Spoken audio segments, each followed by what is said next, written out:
años los colegios municipales volverían a ser administrados por el Estado y no por los municipios. Esto afectaría al 36% de los estudiantes y estaría a cargo del Ministerio de Educación bajo una nueva entidad, la Dirección de Educación Pública, que va a tener además un director nacional, etcétera. Para entender los alcances de esta iniciativa nos acompaña el prosecretario del Colegio de Profesores, Mario Aguilar. Mario, bienvenido. Muchísimas gracias por estar con nosotros. Muy buenos días, un gusto estar acá. Bien, ¿cómo están mirando los profesores este proyecto de desmunicipalización, que es efectivamente un compromiso del gobierno y que ahora comienza a delinearse y se va a tener que empezar a discutir? ¿Estaban algo preocupados ustedes? Sí, claro que nos preocupa porque este tema es bastante relevante para nosotros. Este es una demanda histórica del gremio. La municipalización obviamente ha sido un fracaso rotundo, pero el proyecto lo hemos conocido recién ayer. Acá lo tengo yo, lo estamos estudiando. Recién ayer se hizo público este proyecto en su detalle, son 130 páginas, es largo de estudiar, pero en principio hay varios aspectos que nos preocupan y no nos dejan conformes, porque claro, uno saber que los municipios van a salir de la administración y de la gestión de la educación, eso en sí mismo en principio parece positivo, pero tampoco se trata de caer en cualquier cosa, o más bien dicho, se trata de que si ya que vamos a resolver el tema de la crisis de la administración municipal de la educación, hagámoslo bien, hagámoslo con todos los elementos que corresponden. Y la crítica central hay varias, pero la principal que tenemos es que no cambia el sistema de financiamiento, y eso a nosotros nos parece grave, porque hay muchos diagnósticos en la educación chilena, informes internacionales, investigaciones académicas que señalan que uno de sus nudos que explica los problemas serios de la educación chilena es su forma de financiamiento. Para que nos quede a todos claro, hoy día la educación se financia por asistencia de los alumnos, digamos, hay ahí un incentivo y cuando un alumno no va a clases no se paga los días que no va, digamos. Y eso es lo que no solo ustedes, sino que varias personas del mundo de la educación o entidades del mundo de la educación siempre han criticado. Exactamente, hay informes OCDE, hay investigaciones, ese es uno de los nudos, ese es el corazón del modelo neoliberal en educación. Mario, ¿y por qué se manda un proyecto sin tener en el mismo proyecto o complementariamente un nuevo financiamiento? Porque ahora, después de la serie de críticas, se dijo que se va a enviar otro proyecto para efectivamente cambiar el tema del financiamiento, pero no sé si esto debió venir como en el mismo pack. Es que esa es la pregunta que nos hacemos todos. Su pregunta lleva implícito un cierto sentido común. Si ahora estamos haciendo el gran cambio de la institucionalidad, si ahora se está realizando todo lo que implica este proyecto de ley, ya le hablé de 130 páginas, ¿por qué no se cambia lo central, que es el sistema de financiamiento? El voucher, que significa técnicamente el nombre que tiene este sistema de subvención por asistencia, significa que la educación pública tiene que competir con los privados por captar clientes. Es una lógica absolutamente economicista. Y la educación pública, rural, la de sectores más vulnerables, obviamente tiene un castigo muy fuerte cuando se financia por asistencia media, porque ahí hay mucha más inasistencia, hay mucha más inestabilidad en los estudiantes.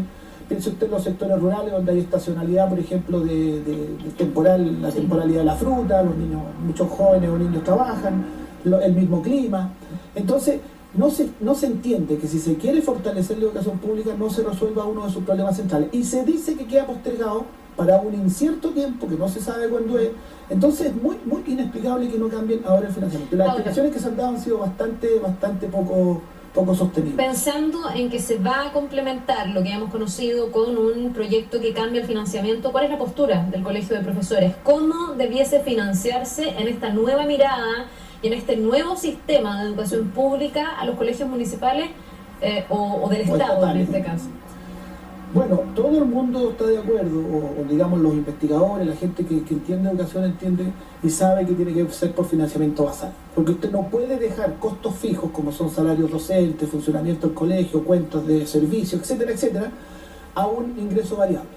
Entonces, el gran déficit de la educación pública es precisamente ese. Porque el financiamiento basal puede ser por distintos factores, puede ser por costo real de la institución educativa, o puede ser por matrícula, o una ponderación de ambos factores, pero en definitiva un presupuesto anual que dé estabilidad al financiamiento y que permita a los colegios y a los servicios, en este caso a la unidad que administra una serie de colegios, el que tenga un financiamiento estable. Y con ese financiamiento estable puede haber una planificación seria, real, de un proyecto educativo que tiene un sustento financiero como corresponde y no tiene que andar compitiendo en un mercado de clientes, que se entiende que los alumnos y los apoderados son clientes, y entonces eso también distorsiona desde el punto de vista del marketing, Hay muchos colegios particulares que hacen verdadero marketing para captar clientes, porque el modelo de financiamiento incentiva eso, y eso genera muchos daños desde el punto de vista pedagógico. Yo no estoy hablando solamente del punto de vista del financiamiento de los costos, sino que desde el punto de vista pedagógico en la educación no debe haber competencia por captación de clientes. Si eso no funciona acá. Si el factor para determinar el financiamiento o los recursos basales que se le entregan a cada colegio es la matrícula, no se rompe con esa lógica. Porque en el fondo también los colegios estarían obligados a percibir la mayor cantidad de estudiantes para tener la mejor matrícula, para que esos ingresos entren. Porque lo que yo entiendo es que finalmente lo que se hace subsidiando la asistencia es tener un incentivo para que los niños vayan a clase, o así se ha pensado al menos. Claro, o sea, a ver, el que fuera por matrícula a inicio de año le daría un poco más de estabilidad que la asistencia media, que es variable. Hay veces que los niños asisten más, asisten menos, le daría un poco más de estabilidad. Pero igual no elimina la competencia entre colegios. Usted tiene razón en eso, y por eso digo que una ponderación de factores. Evidentemente, si un colegio tiene 300 alumnos y otro tiene 1500, la matrícula tiene que ser un factor que incide en el financiamiento que tiene, sí, que va a tener costos distintos, pero no puede ser el único. Por eso le decimos basal. Tiene que haber una base de presupuesto entregado a cada unidad educativa en función de sus costos. Si una escuela rural tiene 5 profesores y tiene 15 alumnos, porque así es la realidad de la escuela rural, tiene que financiar el presupuesto de los 5 profesores. No puede ser únicamente en función de la matrícula, porque entonces usted estaría en un desfinanciamiento crónico. La educación pública tiene un rol distinto dentro de la sociedad que puede tener una unidad de negocio cualquier estación, o incluso el que puede tener un colegio particular, que nosotros creemos que la educación chilena necesita más Estado, no menos Estado. Hemos tenido un Estado cobarde durante décadas que no se ha hecho cargo de su responsabilidad educativa, y en ese sentido la municipalización, ¿sabe usted la razón central de su fracaso? Es que la estructura municipal del país reproduce la estructura de desigualdad que tiene Chile, que es muy alta. Sí. Entonces tiene municipios muy ricos que no hayan que hacer con la plata, bombardean nubes, por ejemplo, porque no hayan en qué gastar, y otros municipios que no tienen para pagar las cuentas básicas. A esa estructura de desigualdad se le entregó la educación pública, y por lo tanto eso explica gran parte de su fracaso. El Estado en ese sentido tiene que jugar un rol nivelador, y esa es la función central que tiene que tener una educación pública administrada por el Estado. En el caso chileno es el Estado el ente competente para producir esa nivelación, de manera tal que una escuela en Chihuayante tenga similares condiciones, una escuela pública en Chihuayante a una escuela de Las Condes, o una escuela de Ñuñoa, o una escuela de Providencia. ¿Eso qué significa? Significa que el Estado tiene que hacerse cargo de la gestión de la educación pública a través de un sistema descentralizado, ciertamente. No estamos aspirando a un Estado central que si se quebra un vidrio... ¿Qué es lo que está en el proyecto además? Que sea descentralizado. Sí, pero si antiguamente se quebraba un vidrio en Coyhaique, había que pedir permiso a Santiago para cambiarlo, haciendo un poco caricatura. Todavía en varias cosas pasa eso. Sí, todavía muchas cosas pasan eso, pero tiene que haber una dirección nacional, y nosotros vemos debilidad en este proyecto. En una primera lectura que le hemos dado, en esa dirección nacional, la DEP, Dirección de Educación Pública, que se establece dependiente del Ministerio de Educación, sus funciones son únicamente de orientar, sugerir, recomendar, y no de dirigir el sistema de educación pública. Y nosotros podemos tener 67 islas de administración de la educación pública y no cumplir su función nacional, que la educación pública tiene que tener. Desigualdades. Entonces, claro, exactamente, y usted podría crear una estructura burocrática, porque está creando una estructura burocrática, pero además de crear la estructura burocrática, de hacer crecer eso, inoperante. Entonces estamos muy preocupados en una primera lectura de las pocas atribuciones que tiene esa Dirección de Educación Pública versus una excesiva autonomía. Creemos que los niveles locales tienen que tener grado de autonomía, pero no puede ser una autonomía tan alta que usted llegue a 67 fragmentaciones de lo que debe ser la educación pública. La educación pública, una de sus funciones centrales es producir una unidad país en políticas educativas, y eso podría ser un peligro en este sistema. Yo recién le hablaba de lo que probablemente a la gente más le importa, al papá que lleva a su hijo al colegio, a la mamá que es cuánto de esto redunda en mejor calidad de la educación, porque estamos hablando aquí de la institucionalidad respecto de la educación pública. La pregunta es si aquí se contemplan cambios en el currículum, se contempla, no sé, a lo mejor el desarrollo de habilidades más blandas y no solo un entrenamiento de habilidades para rendir en el CIMSE. Críticas que uno escucha a diario de parte de los papás, que los niños que tienen jornada escolar completa no se lleven tarea para la casa. ¿Se hablan de estos temas? ¿Usted siente que en la reforma, porque en parte creo que en la carrera docente se ha hablado un poco más de esto, pero en la reforma en general, ¿usted siente que se está metiendo en la reforma en las salas de clases finalmente? No, muy poco. Y ese es un tema central. Usted pregunta ahí de algo muy, muy sustantivo. Porque, claro, en Chile hemos tenido tantos problemas en términos sistémicos de administración de la educación, que no hemos entrado en el tema del currículo. Y esa es una gran discusión, y una discusión muy de fondo. Y este proyecto entra, pero en términos muy genéricos. En términos muy genéricos hace ciertas definiciones de una educación integral, pero son definiciones genéricas que luego en los artículos que tienen que ver ya con la gestión misma no se ven traducidos. Y ese es un tema muy central. Cuando en Chile se ha asimilado calidad igual rendimiento en pruebas estandarizadas, se ha empequeñecido la educación. Nosotros tenemos una discusión muy fuerte con eso, muy fuerte con cuál es el currículum, cómo se evalúa la gestión educacional. La gestión educacional, al evaluarla únicamente por pruebas estandarizadas, usted la empequeñece, le quita su integralidad. Los niños en Chile han perdido el derecho a tener una educación integral. ¿Usted, por ejemplo, es contrario al CIMSE? Soy contrario al CIMSE. Yo creo que el CIMSE tiene que terminarse. Yo participo activamente en la campaña Alto al CIMSE, que es una campaña que se ha generado con distintos actores de educación, académicos, profesores, estudiantes. Nosotros creemos que el CIMSE ha hecho mucho daño a las comunidades educativas. Es un verdadero bullying que se hace a las comunidades educativas, donde se le hace una presión feroz, brutal.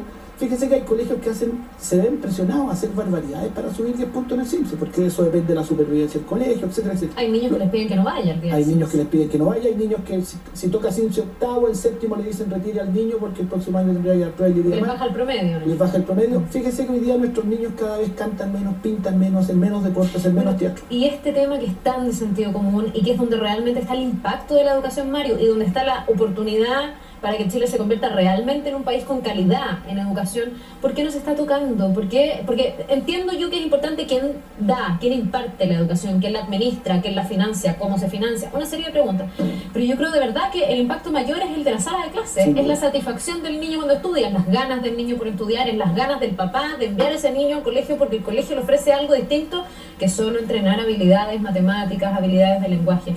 ¿Cuándo vamos a empezar a hablar de esto? ¿Qué están haciendo ustedes también como colegio de profesores para poner estos temas que a los profesores muchas veces también les afecta mucho en su capacidad formadora? Porque también terminan haciendo tickets de una serie de cosas que tienen que pasar y si uno entendió o entendieron 20 o entendieron todos, da un poco lo mismo. Hay que seguir avanzando. Mire, Carla, hay profesores de música que les dicen en su hora de música repase CIMSE, no haga música, porque el colegio tiene una obsesión por subir los resultados en el CIMSE. Entonces eso es una barbaridad. Nosotros hemos hecho todos los esfuerzos por poner el tema. Fíjense que en la carrera docente nosotros mucho de la discusión tuvo que ver con esto, con el tipo de concepción que estaba a la base de la carrera profesional docente, que era esa justamente, la de producir rendimiento en pruebas estandarizadas. Y nosotros discutimos eso, no discutimos mucho salario. Cada vez que yo vine acá, vine 2 o 3 veces a la entrevista acá, nunca hablamos de salario, hablábamos nosotros de la concepción que estaba a la base de la carrera docente, que es la concepción economicista que subyace y todavía persiste en la educación chilena. Y esa discusión es muy de fondo. Nosotros participando en la campaña Alto al CIMSE, discutiendo el tema del currículum, poniendo estos temas en la discusión pública, debatiéndolo en nuestras asambleas, estamos haciendo un esfuerzo, conciliando también con los estudiantes posiciones comunes respecto al punto, llevando al movimiento social la conciencia, hablando con nuestros apoderados respecto a que el CIMSE no es igual calidad de la educación, porque también los apoderados legítimamente buscan los mejores colegios para su hijo. Eso es normal, todos los padres lo hacemos. Pero cuando se cree que el CIMSE es el único factor, entonces se produce un error muy grande. Pero es una discusión muy de fondo que nosotros tenemos que hacer todos los esfuerzos en Chile, ciudadanos chilenos, ciudadanas chilenos, para ponerlo, porque en el tema del currículum hay un gran problema en la educación chilena, un currículum sesgado, economicista, productivista, que no nos ayuda a tener mejores personas. Yo le voy a decir que la central y principal finalidad de la educación debe ser formar buenas personas. De formar buenas personas vamos a tener después buenos médicos, buenos ingenieros, buenos abogados, buenos trabajadores, buenos ciudadanos. De formar buenas personas integrales, socialmente bien relacionadas, con sus emociones que saben manejarlas, con una cultura general adecuada. Eso, vamos a ser un país mucho más productivo, pero a partir de formar buenas personas. Y lo que hoy día se hace no es eso, sino que se sesga el currículum únicamente hacia el rendimiento. Bien, vamos a ver cuánto logra incidir esta mirada que me parece de todo sentido común y muy empática con lo que la gente muchas veces comenta. Mario, para ir cerrando, ustedes como colegio de profesores, ¿cómo van a enfrentar el trámite que viene respecto de la desmunicipalización?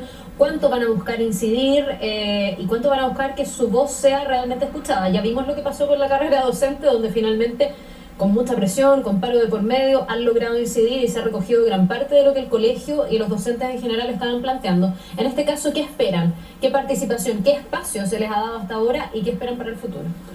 Mire, tal como le explicaba, el proyecto de ley lo conocimos ayer, recién cuando se publicó para toda la gente, cuando se hizo público. Por lo tanto, nuestra participación ha sido poca, yo debo decirlo claramente, y en general de todos los actores. Este es un proyecto que se manejó con mucho secretismo. Nosotros vamos a tener que levantar la voz, obviamente, vamos a tener que realizar asambleas, hacer conciencia de nuestra gente. La base del profesorado va a tener que decidir. No descartamos movilizaciones ni expresiones más contundentes respecto a aquellos puntos centrales. Tenemos que trabajar con los parlamentarios, tenemos que hacer todo lo necesario para influir y que este proyecto corrija los aspectos que tiene negativos, que son varios, y tengamos la desmunicipalización o la nueva educación pública que el país requiere, y no una manito de gato, digamos. Es cierto que queremos sacarlo a los municipios de la gestión porque han sido un desastre, pero no tampoco para caer en cualquier cosa. Entonces, como profesorado tenemos que hacer todos los esfuerzos, y eso no descarta movilizaciones, para lograr influir en los cambios que corresponden. ¿Podrían movilizarse a raíz de este proyecto de desmunicipalización? O sea, este proyecto es central para nosotros. Ya, pero todavía central es pronto para determinarlo. Sí, por supuesto, por eso le digo no descartar. Va a evitar de la tramitación. No estoy anunciando nada al respecto. Ya. Tenemos asamblea el fin de semana, nacional, el tema va a estar ahí en la discusión, obviamente. Vamos a ver qué pasa. Bien, pues Mario, muchísimas gracias. Que le vaya Encantado. muy bien y que tenga un buen día. Gracias, igualmente.